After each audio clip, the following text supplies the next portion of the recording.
So, October is over, and so is Inktober. If you're an artist who is active on social media, you've probably at least heard of this challenge. For those who don't know, it's a challenge for artists created by Jake Parker in 2009. The main point of this challenge is to create a drawing for each day in October. And as the name suggests, you should use inks to achieve that. Of course, if you don't really like using traditional inks, you're allowed to use markers and such. I've even seen some people doing digital art during this time, which is totally fine. Of course, this challenge is quite customizable and you can use your own prompts, your own colors, your own medium and stuff. But the most basic way how to do Inktober is to use inks and draw every day according to the official prompt list. This is the prompt list for this year. To be honest, I started a few days late, so I had some catching up to do. And later on I skipped a lot of prompts. But hey, the important part is to have fun. As I've mentioned before, the main idea of this challenge is to draw with inks. And that's what I've done. And I've used some other tools as well for this challenge. So let me show you which I've been using. So the most used tool which I was using during this challenge was this holder. Of course, I couldn't use it by itself. I could, but it wouldn't give me the results I wanted. So I need some nibs. I have a set of nibs which I actually bought just before the start of Inktober. Nib, which is called 40, I believe it's called 40, is one of my all-time favorites. It looks pretty cool, especially with the blue hue, and it's quite flexible and it's quite easy to work with. You can easily play with line weight with this one. Next one is the famous G-pen nib. Some of you might have heard of this one, especially if you're into making manga or just reading manga. And I feel like it's quite similar to the previous one I've mentioned. I just wanted to try out this nib because I'm a fan of manga myself, and I just wanted to know how it feels to draw with it. The last nib I was using this year was a writing nib. I find it quite useful, especially when I want to draw lines which look the same. The ink I was using was a drawing ink by Sandra Pen. I used to have a bit fancier ink, but it turned a little stickier over the year and it started smelling foul, so I decided to throw it out. And last thing, which was really saving my butt throughout this challenge, were correction tools. For example, I was using this thin Posca pen, which covers small mistakes quite well, and it's also very good for adding details. And I was also using this white correction flute to correct any bigger mishaps. Now that this is done, let's have a look at the drawings. Alright, so let's start with the first prompt, which was mustache. I was originally thinking about some iconic characters which have a mustache, such as Hercule Poirot, Harvey from Stardew Valley. I decided to discard those because I didn't feel like drawing a fan art at that moment. I was a bit lost, and then I went to a cafe and realized that you can get a mustache from the milk foam. At least in theory. So I ended up drawing my character Rose with a quote-unquote mustache. She actually has a brother who is a cafe manager, so he probably gave her a freebie in this drawing. If we were to take a closer look at this one in real life, you would notice just how much correcting I've done. I actually even had an accident with this one. Simply put, there was too much ink on my nib and it ended up dripping on the page, so there was a small spot with ink. Luckily I managed to hide it, but you can still see it from the other side. Overall, I'm quite happy with this one, and I think it ended up looking pretty cute. So it was a pretty good start for this Inktober challenge. The second prompt was weave. Originally, I was imagining somebody weaving a fabric, and although that could have been a good practice, and I like all sorts of crafts, I didn't particularly feel like drawing a weaving machine and all of the strings. So in the end, I've chosen another character of mine and weaved some flowers into her hair. Her name is Hilda, by the way. Whenever I'm drawing flowers, I'm quite picky. Flower language fascinates me, and I believe it can be used as a great narrative tool. I used to consult the internet, but different web pages gave me different meanings, and it was a tad bit confusing. So some time ago I bought a book called Florography by Jessica Rue. The book has amazing illustrations and interesting facts about the origins of the meaning assigned to a specific flower. To be honest, I still sometimes use the internet when I can't find a meaning or flower which I'm looking for, but this is my go-to. Anyway, after looking through the book, I chose heather, dandelions, and daisies.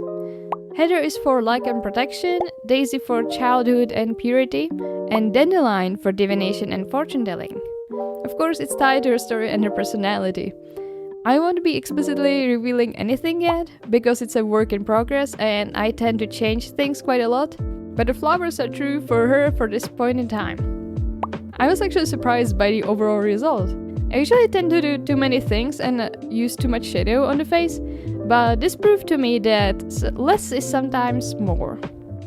The next prompt was crown. I was a little bit stunned when I realized that I've kinda done that the previous day. It felt awkward to do a similar thing. Well, luckily I have a character who cannot be named yet, and whom I could use to create a bit of a different atmosphere. Instead of like serene, calm vibes, it could be a little bit more dramatic. Also, because you shouldn't know his identity yet, I've decided to draw him with his back turned to the audience. His crown is made out of sunflowers, fern, and forget-me-nots. Fern is for secrecy, sunflowers for false riches, and forget-me-nots are obvious. I mean, it's in the name. I know that sunflowers are usually associated with optimism and creativity, because of their resemblance to the sun and their bright yellow color. But according to the book, some conquerors saw a place decorated with sunflowers and thought that they found gold, and then they were disappointed because they found out it wasn't gold but just sunflowers. And that's why it could be associated with false riches. I like how they turned out and how the flower crown looks a bit too big for his head. Like, it's too heavy for him to shoulder. For the following prompt, I wasn't quite sure what to draw at first, but it was because English isn't my first language, and I wasn't sure if I understood the word murky well. So I tried to look for the meaning of the word and looked for other meanings as well, but the other meanings weren't that good, so I decided to draw murky water, which is a little bit too obvious, but I didn't care at this point. After some brainstorming, I've decided to draw one of my characters, called Will, half submerged in a murky pond surrounded by water lilies. Apparently, one of the meanings of water lilies is rebirth, because of their ability to grow again and again from the mud covering the floor of the pond. I was actually struggling a little bit, because I wasn't really sure how to draw a submerged body. But in the end, it wasn't as difficult as I thought it would be. I just needed to add shadow to the submerged body so it looked like it was covered by something. But I unfortunately forgot to add the water ripples, so I had to use a lot of correction fluid to actually make them. I'm happy with this one as well, and I'm proud that I've decided to draw somebody in water even though I struggle a little bit with it, but at least it was a good practice. For this prompt, I had decided against drawing one of my characters. I mean, the prompt is deer, so there's really nothing I can do with it which would include my characters, unless they would be riding a deer or something like that. What I did instead was to research the importance of deers in folklore. And voila! According to Wikipedia, a white stag is considered to be a messenger from the other world in Celtic folklore. Now I just needed to find some flower or a plant which would fit this theme. Actually, when you look through Celtic folklore, you can find that there is something called a fairy tree, and it's being a gate to a fairy world. The tree is hawthorn, and I thought that it would be a good idea to use it to accompany the messenger from the other world. I actually don't draw animals that often, so the anatomy looks a bit off to me, especially around the eye. One more thing which I would change is the hawthorn. If I were to draw it again, I would try to make it stand out more. And maybe include the thorns as well? Because I forgot about them, even though they're literally in the name of the tree. Overall, it was a good practice for me, and the piece looks nice. I even got to learn something more from Celtic folklore, and that's a neat bonus. Well, this piece went a little wrong. I was a little bit ambitious with the prompt peers, and I wanted to include some plants which would make sense if combined together, and draw one of my characters again. Those flowers were Sword Lily, Bleeding Heart, and Forget-Me-Nots. The sword lilies were supposed to work as, swords and pierce the bleeding heart, and the forget-me-nots were supposed to be there instead of blood. I think that I didn't give the flowers enough space, and I also tried to partially cover it by one of the hands, and the result ended up being quite unclear. Plus, I spontaneously decided to make the scene dark, a little bit too dark. And I hope that some light emanating from the center of the drawing would save it. And overall, it ended up being a mess. But I really like the idea, and I would like to revisit it in the future. And maybe draw it digitally, so I can experiment a little bit more. After the last one, I took a break for a while and worked on other stuff. It was also because my streak of good drawings was broken and I wasn't feeling really motivated. So I turned my attention to other things which brought me joy. After 2 weeks or so, I decided to draw some more. Because I didn't have much time at that point, I picked a few prompts and sketched some ideas. I ended up with 5 more potential pieces. Because of time restrictions, I actually inked all of those in one day. Alright, so the first drawing out of this set is inspired by the prompt drink. And surprisingly, it's a drawing of a drink. My long-term goal is to learn how to draw nice looking drinks and food, so again, I used it as an opportunity to practice. I wasn't really thinking about what kind of drink it should be, but it ended up being a mix of lime or lemon slices, rosemary, mint, and vials for garnish. Personally, I had a few lemonades garnished with colorful flower petals, and it just looks really stunning. The flower petals are so colorful and it just adds a lot to it. Again, I'm quite happy with this one. I was afraid of drawing the ice cubes, but they turned out just fine. And the next prompt, which I had drawn, was trunk. Because I chose the kind of trunk which usually appears in a forest, I decided to practice drawing a forest environment. I found it kind of funny that I got to use the technique for drawing fern, which I discovered while drawing one of the previous prompts. For not drawing environments for a while, the drawing turned out pretty good, even according to my standards, which are unnecessarily high, as you might have noticed. It just looks really nice and makes me want to draw more environments. For the next one, I chose the prompt ornate. I wasn't quite sure what to do with it, but it wasn't because of lack of ideas, but because of too many of them.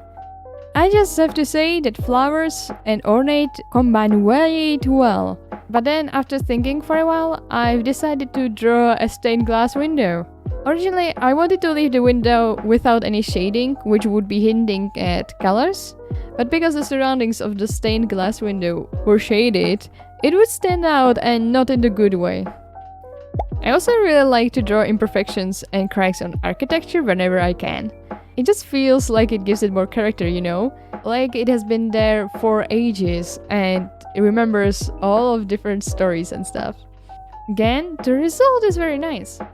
I actually had to sit for a bit at the desk because I had a streak of 3 nicely inked drawings in a row, and it felt like a miracle. After a short break, I returned to ink the next one. When I saw the prompt rival, I remembered the bouquet, which meant hatred. I've actually seen it quite a few times on the internet. Unfortunately, I couldn't find it again. So I once again turned to my go-to florography book. It actually has some bouquets mentioned at the very end, and lo and behold, there was one meant as a warning. That could work as a good threat to your rival, don't you think?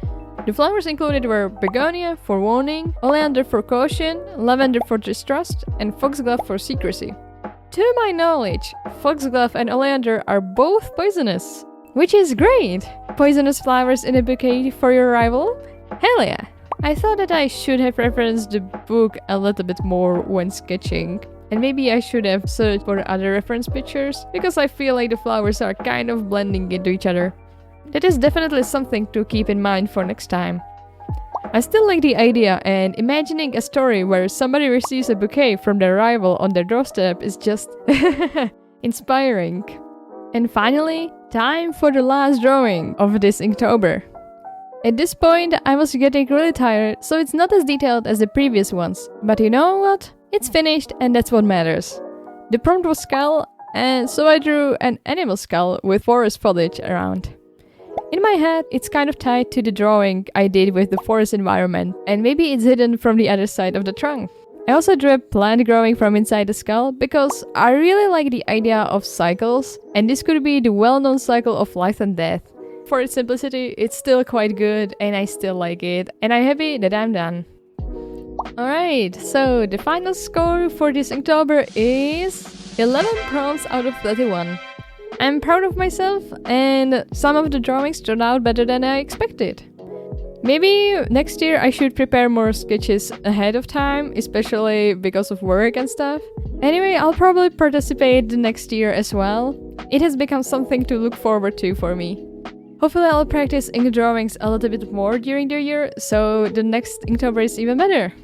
Anyway, thank you for watching this video and my Inktober progress. Please write in comments whether you participated in this Inktober, and if so, how was it? And what was the hardest part for you? Also, if you like this video, please leave a like and subscribe for more creative videos. Thank you for watching, and until next time, take care and don't forget to enjoy your arts and crafts. Bye bye!